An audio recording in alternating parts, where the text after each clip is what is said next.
ये हमारे चाचा लोग कुछ बैठे, इन्होंने देखा होगा आज से 25-30 साल पहले जब शादियां होती थी तो शादी के बाद में विदाई नहीं होती थी। विदाई कब होती थी मालूम है? कई साल के बाद। और उस विदाई को क्या कहते थे? गोना। चचा हंस गए गोने के नाम से। मन की बात होती है ना। तो गोना, गोना कहते थे। तो गोना ऐसा था कि जब तक लड़के का गोना ना हो वो सहसपुर में नजर नहीं आता था, अगरचे निकाह हो गया। मेरी बात गलत तो नहीं है? शिक्षकों को तो पूछो, अगर आपको लगा तो आते ही नहीं था। अरे भाई जाके मेरे ससुराल हो गए, निकाह हो गया, शरीयत ने तुम्हारा सबसे करीबी रिश्ता बना दिया। निकाह के बाद में ओना गोना ये सब तेरे मेरे रस्म रिवाज हैं, शरीयत में इसकी कोई गुंजाइश नहीं। निकाह हो गया, लड़का लड़की दुनिया में सबसे करीबी बंधन में बंध गए। अब गोना हो या ना हो, चाला हो ना हो, चौथी हो ना हो, ये एक है। अब ये दोनों लाइफ पार्टनर है, दोनों मियाँ बीवी है, दोनों एक दूसरे के हम सफर है। अब ओना गोना ये तेरी मेरी रस्म है। लेकिन पहले हया इतनी थी कि जब तक विदाई नहीं होती, वो जब तक सहसपुर बिलारी में नजर नहीं आता था बस्ती के लोग क्या कहेंगे, अभी विदाई हुई नहीं है और ये यहाँ टहल रहा। और आज देख खाली मंगनी हो गई, मंगनी। इतना बड़ा मोबाइल ये निकाले फिर रही है, इतना बड़ा ये निकाले फिर रहा, खाली मंगनी।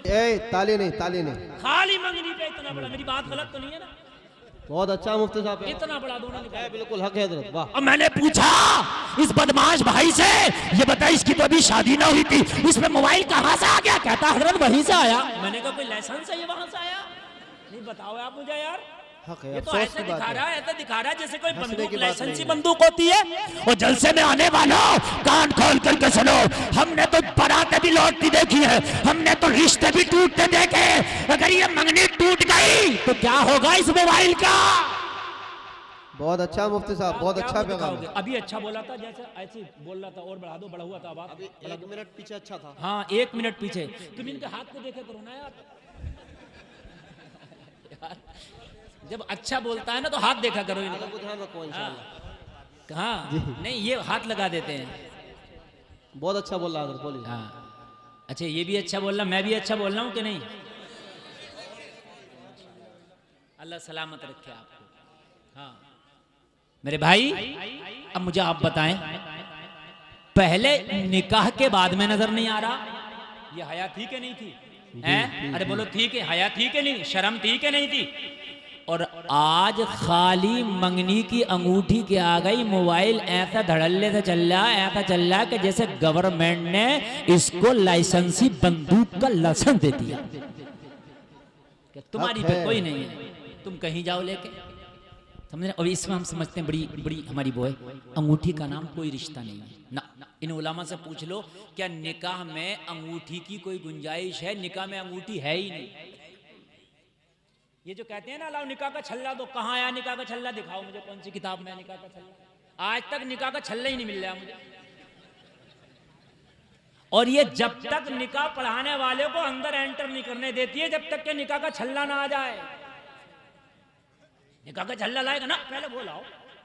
अरे भी निकाह के छल्ले की क्या जरूरत है ये तो बता मुझे। निकाह हो रहा है कि यहाँ सोनार की दुकान खुल रही है? नहीं यार मेरी बात गलत तो नहीं है ना यार। देखो मेरी बात कोई ऐसी होती है ना, वो बात मेरी हकीकत होती है। हाँ चुटकुल्ले वो बोले जिसके बाद मैटर ना हो, या तो मैटर इतना है यार। अब आप समझ लो उसे या आप ना समझो, बात है क्या नहीं है? हाँ चल अच्छा एक बात बताओ, क्या अंगूठी का नाम रिश्ता है? तो सोनार तो सुबह से लेकर शाम तक 50 को अंगूठियां पहनाता, तो किस सबसे रिश्ते हो गए उसके? नहीं यार बात बताओ मुझे। रिश्ते का अंगूठी का नाम कोई रिश्ता नहीं है, और छल्ले का नाम कोई रिश्ता नहीं है। जिसकी बेटी का रिश्ता हो वो कह दो वो सोन रिश्ता किया हमने, कबूल हो गया, रस्म भी हो गए लेन देन के जो भी होना थे, ठीक है। लेकिन हमारी लड़की जब तक बात नहीं करेगी जब तक निकाह ना हो जाए। अगर कड़वा लगे तो अभी वापस कर ले। बेटी बाप के घर है, ये है बेटी बाप के घर। क्या है ये बेटी बाप के घर है। इसको जो कहते हैं ना पुराने लोग कहते हैं अभी बेटी बाप के घर है, अभी बेटी बाप के घर है, अभी कुछ ना बिगड़ा। मेरी बच्ची हमारी खानदान की बच्चियां बात नहीं करती, निकाह से पहले इसकी हिफाजत की जिम्मेदारी हमारी है। और निकाह के बाद तेरा जो चाहे वो बात करना, इसलिए तो उसके बाद की जिम्मेदारी तेरी है। निकाह के पहले का हिसाब मैंने देना, निकाह के बाद का हिसाब तेने देना।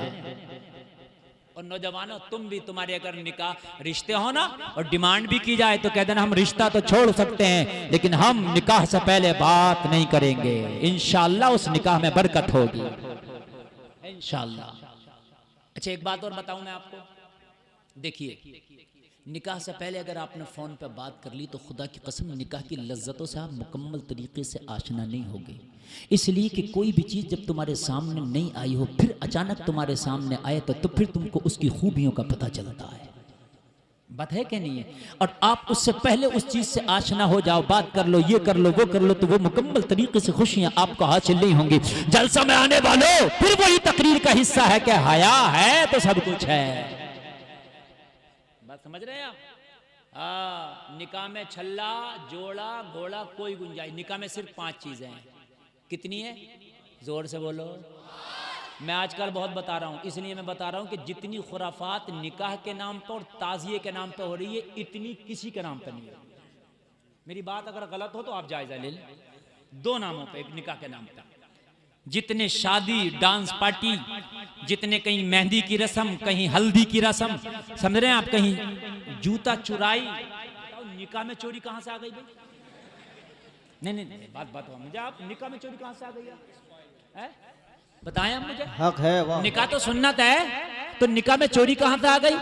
और कमाल देखो, कुरान कह रहा चोर और चोरनी के हाथ काटो, और ये उसे गिफ्ट दे रहा। बताओ है क्या नहीं? गिफ्ट दे रहा, पहले बना कर रख रहा। भाई काय का? बोले वो ये जूता चुराई का। और बेवकूफ, शादी में चोरी का क्या काम? बल्कि गिफ्ट ना लेके जाओ, दूसरा जूता लेके जाओ। ये जूता चुराए ना तो उसी को छोड़ दो, गिफ्ट से फिर भी मद्दा पड़ जाएगा। मेरी बात गलत तो नहीं है ना?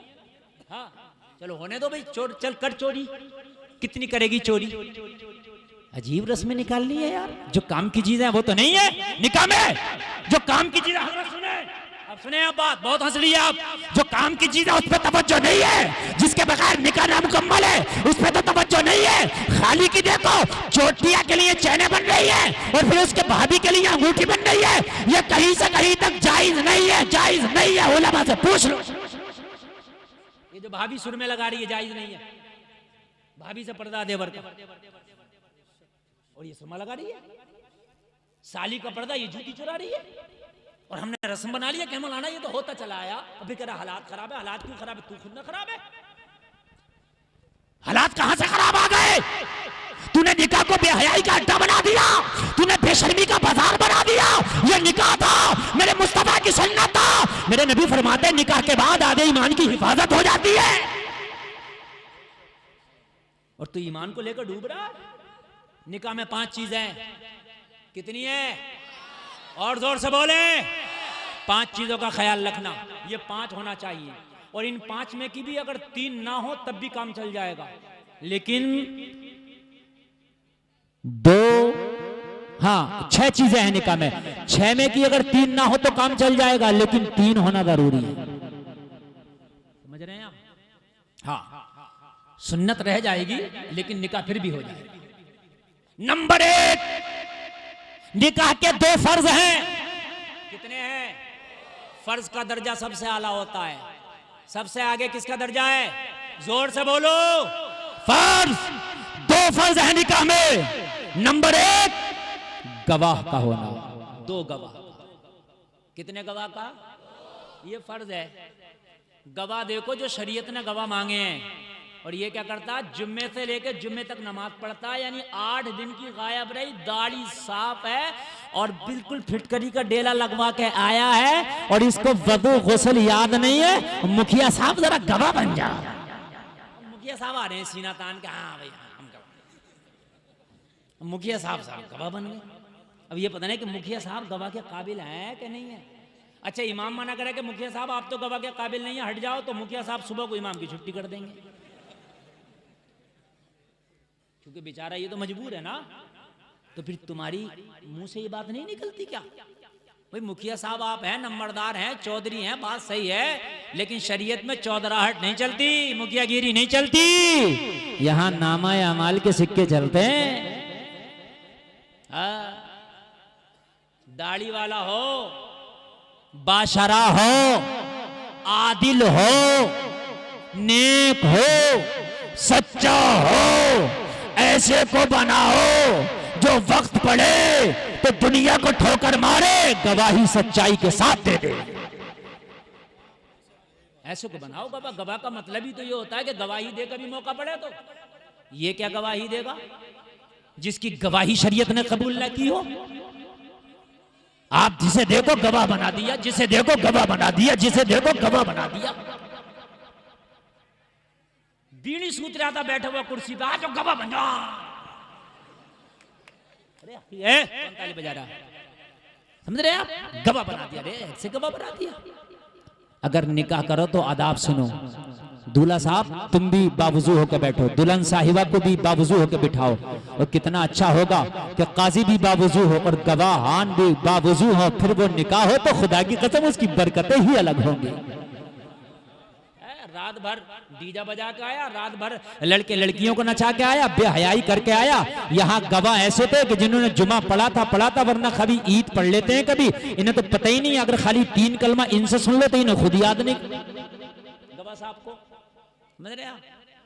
बड़े खुश हैं साहब, निकाह हो रहा। निकाह तो हो रहा है, देख लो वो भी कैसा रहा है। गवाह अच्छे होने चाहिए ताकि पता चले कि हर आदमी गवाह नहीं बन सकता। और उसके बाद आगे सुनो, जलसा में आने वालों, दूसरा फर्ज है इजाबो कबूल। इजाबो कबूल ये भी ठीक से होना चाहिए। क्या होना चाहिए? भी ठीक से होना चाहिए। ख्याल रखें कि क्या जुमले बोलना है और क्या जुमले बुलवाना है। 2 चीजें हो गई, ये फर्ज हैं, दोनों अच्छी। तीसरी चीज है वाजिब, जो एक ही है, और वो है महर। क्या है? ये वाजिब है। इसका महर का हाल सुना कारी अमीन साहब? 2 लाख का खाना शादी में, 2 लाख का जेवर शादी में, 1 लाख का जोड़ा शादी में, 1 लाख का होटल शादी में, 1 लाख की कारों का किराया शादी में, 50,000 की वीडियो शादी में, ठीक है, मेहंदी पे 50,000, हल्दी पे 20,000, टोटल मिला के 10 लाख। जब निकाह का वक्त आया तो दूल्हे मियां के अब्बा कह रहे हैं बांध दो 51,000 उधार। मर गया तू बिल्कुल। 10 लाख तूने किए तो कहीं उधार ना किया। होटल का नगद, जेवर का नगद, जोड़े का नगद, घोड़े का नगद, डीजे का नगद, खाने का नगद, पीने का नगद, वीडियो का नगद, और जो वाजिब था निकाह में उधार। निकाह हो रहा साहब, बड़े खुश है। निकाह हो रहा है, ये तो देखो कैसा वाजिब है। वाजिब अगर कोई मजबूरी है, बिल्कुल नहीं है, तो निकाह को लेट ना कर, डिले ना कर, कहीं गुनाह में शामिल ना हो जाए, चल बांध लिया उधार। लेकिन जब 10 लाख इधर खर्च कर आ रहा तो यहां उधार किस बात का?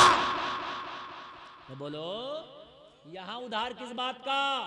यहां नकद करो। 10 लाख जब कर रहा हो कर, तो फिर 10 लाख जब खर्च कर रहा हो तो फिर यहां जो तेरी हैसियत है वो नकद। बात समझ में आ रही है कि नहीं आ रही है? बिल्कुल नकद होना चाहिए और लड़के की हैसियत के मुताबिक होना चाहिए। ऐसा नहीं है कि लड़के की इनकम है महीने की 10,000 तो तुम उस पर बांध रहे हो 50,000 का महर उसकी हैसियत से। लड़के की इनकम ज्यादा है, महर ज्यादा, इनकम कम है, महर कम।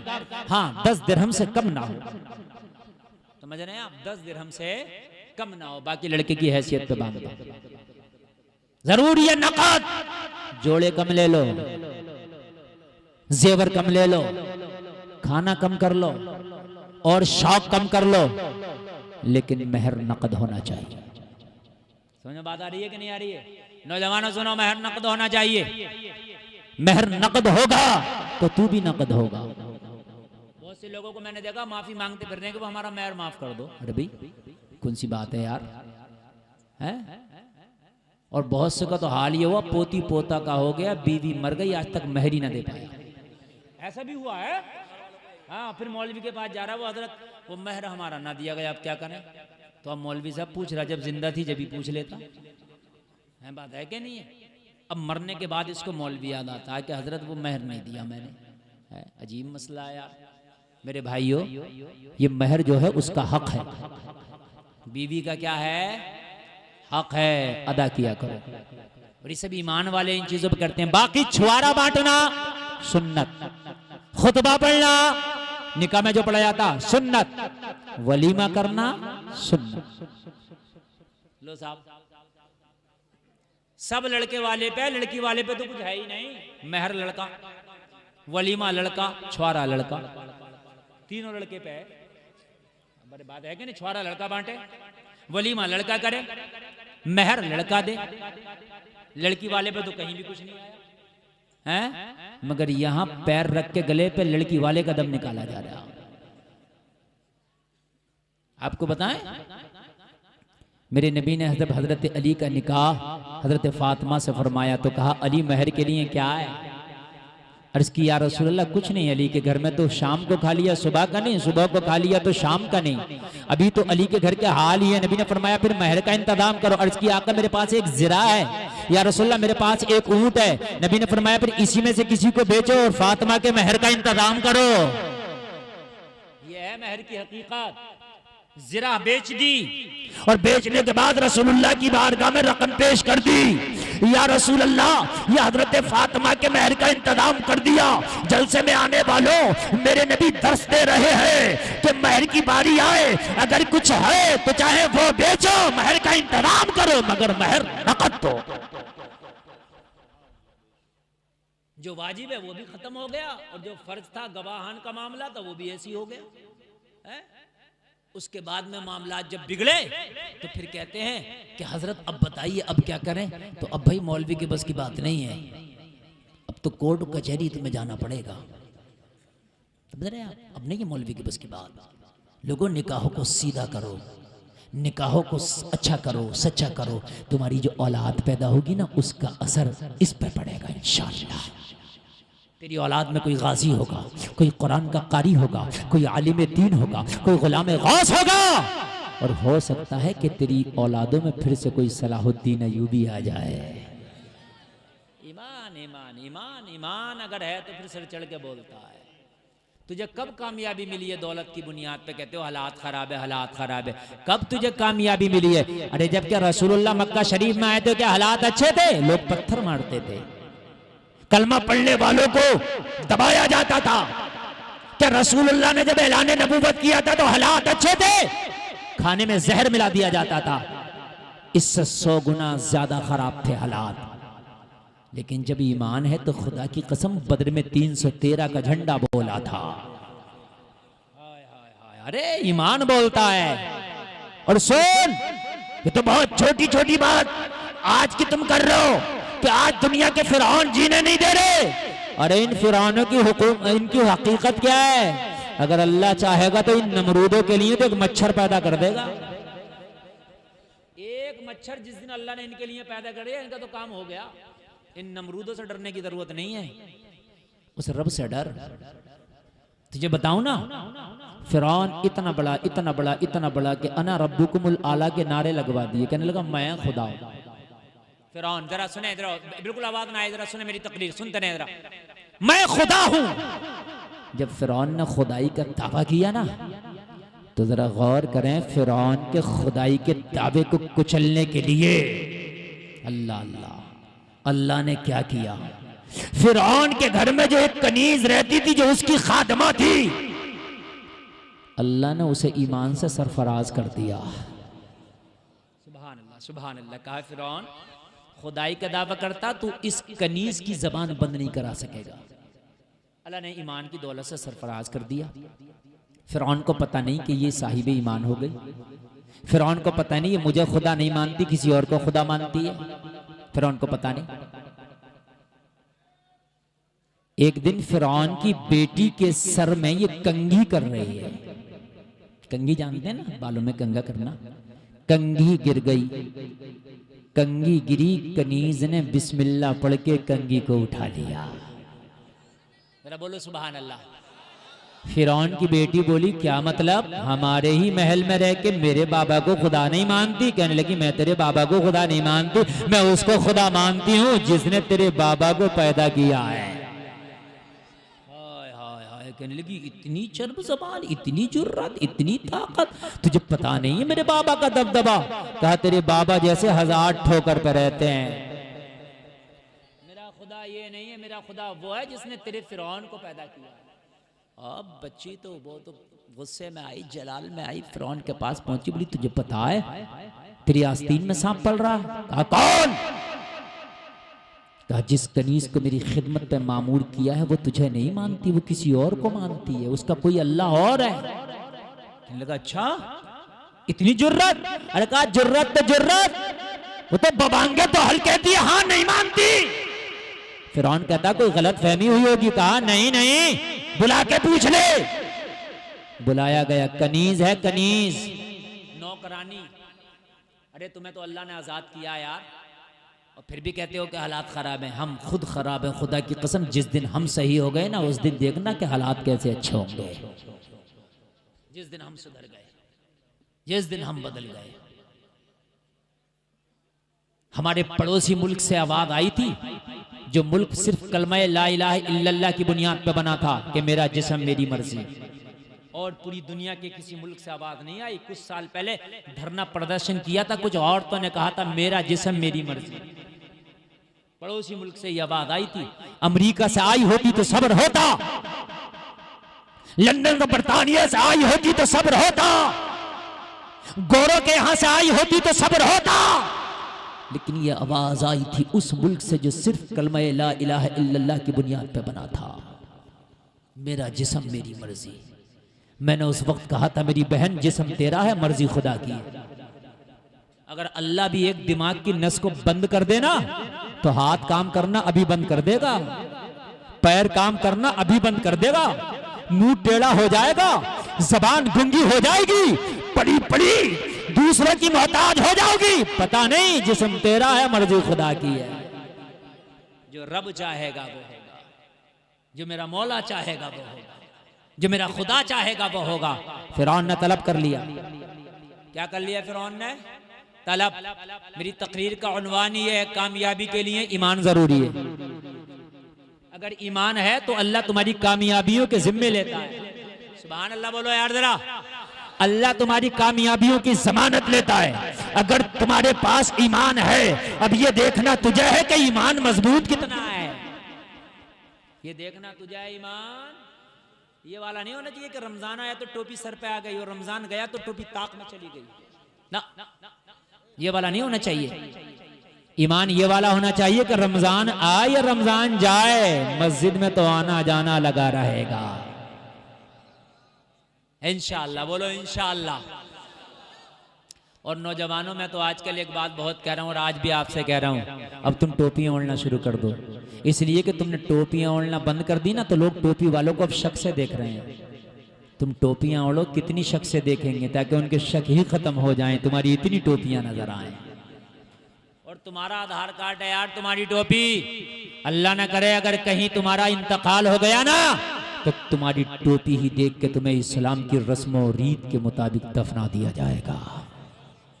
टोपी यार लाइसेंस है तुम्हारा। तुम्हें शर्म आती है टोपी ओढ़ने में? यार उनसे पूछो कि जिनके मजहब में नंगा रहना है वो नंगे रहते हैं, उन्हें शर्म नहीं आती, तुझे टोपी ओढ़ने में शर्म आती है? मुझे तेरी शर्म पे शर्म आती है।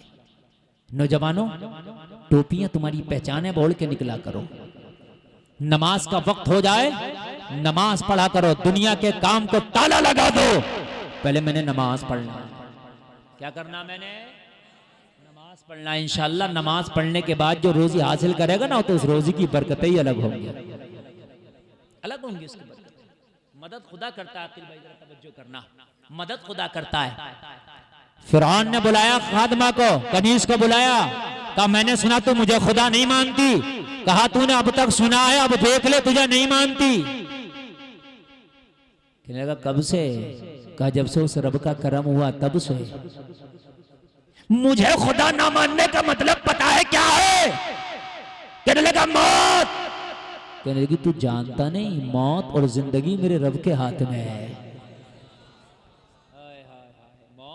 जिंदगी मेरे रब के हाथ में। अल्लाह अल्लाह यार, उसके जवाब देखो जरा, उसके जरा जवाब देखो। कहने लगा तुझे ऐसी दर्दनाक मौत से गुजारूंगा कि तुझे देखने वाले इबरत का निशान बन जाएंगे, और तू जानती नहीं है कि तेरी मौत इतनी दर्दनाक होगी कि जमाने के लिए तू निशान इबरत बन जाएगी। कहने लगी तू जब पता क्या है, क्या करेगा, सर कलम कर देगा, फांसी पर चढ़ा देगा। कहने लगा खोलते हुए तेल में डाल दूंगा।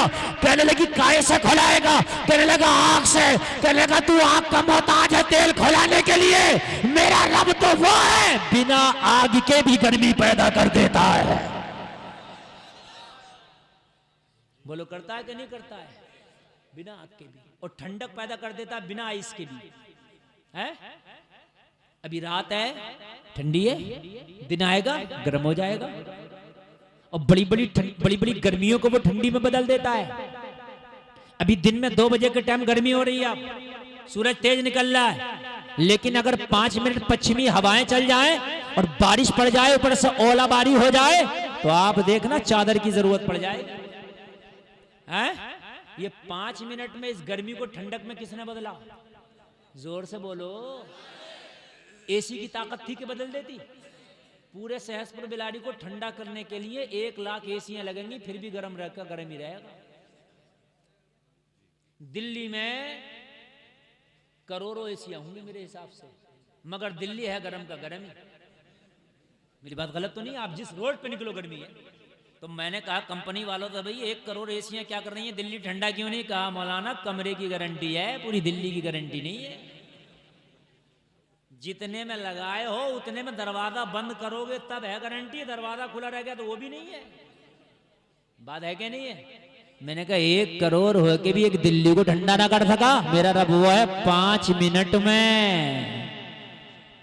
5 मिनट में पूरा वातावरण ठंडा कर देता है। जंगल हो के मंगल हो, सहरा हो के घर हो, करिया हो के बाजार हो, बस्ती हो के कस्बा हो, शहर हो के जिला हो, लोगों जंगल हो, कहीं भी हो, हर जगह ठंडक ही ठंडक। जलसे में आने वालों मुझे बताओ, ये इतनी गर्मी को 5 मिनट के अंदर ठंडा कौन करता? तेरा खुदा करता है। जब इतनी बड़ी गर्मी को 5 मिनट में तेरा खुदा ठंडा कर सकता है, तो जो 2-4 गर्मी दिखा रहे हैं घबराता क्यों है? तू अच्छा हो जा, तेरा अल्लाह चाहेगा तो इन्हें भी ठंडा कर देगा, इन्हें भी ठंडा कर देगा, अल्लाह कर देगा। अब इतना ही समझ लो काफी है, अक्लमंदरा इशारा काफी, वरना तो छोटे छोटे बच्चे हमारे भी हैं। इतना ही समझ लो, बात है कि नहीं? अक्लमंदों के लिए इशारे काफी होते हैं। अगर अल्लाह चाहेगा तो ठंडा कर देगा। तू सही हो जा, बस तू सही हो जा। जिस दिन तू सही हुआ है अल्लाह ने अच्छे अच्छे को ठंडा कर दिया। तू सही हो जा बस। जब तक तू सही नहीं होगा तो जमाना तुझे अपनी गर्मी दिखाएगा, तुझे सही होना पड़ेगा। तू बाजारों से बेपर्दगी को खत्म कर दे, अपनी शादियों से बेहयाइयों को दूर कर दे, दयानतदारी पे आ जा, इबादत का रास्ता पकड़ ले, मोहम्मद रसूलुल्लाह की सुन्नतों को अपना ले। अल्लाह सबकी गर्मी ठंडी कर देगा। हाय ऑपरेटर साहब मजा नहीं आ रहा, आवाज कम हो जा रहा है, इसको बढ़ा के रखो यार, जरा बड़ा मेहनत करना पड़ रहा है। हाँ तकरीर मेरी जो है बहुत 1 घंटा हो गई। कितने पे शुरू हुई थी?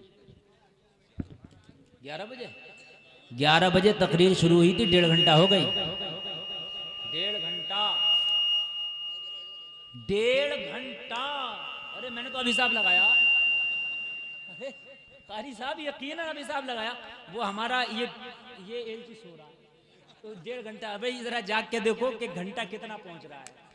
मैं बड़ी टीप पे जाके बोलता हूँ ना, मेरा जो बोलने का अंदाज है ना वो अलग है। अगर आप 5 मिनट बोल लेंगे ना इस अंदाज में तो मुरादाबाद का अस्पताल कोई नहीं जो तुम्हें पास कर दे। और यकीन ना है तो बोल के देख लेना। ये तो वालिदैन का करम है और ये बुजुर्गों की अताएं। समझ रहे हैं आप? अच्छा लग रहा कि नहीं लग रहा? देखो मुझे याद आ गया, 11:02-3 पे मैं बोला था और ये वही आ गए 12:00 2:30 और ऊपर पहुंच गए। अल्लाह अल्लाह सलामत रखे। अब थोड़ी सी बात चलाएंगे, बात ख़त्म करें, दस्तार बंदी का प्रोग्राम है और मैंने कुछ बोलना था।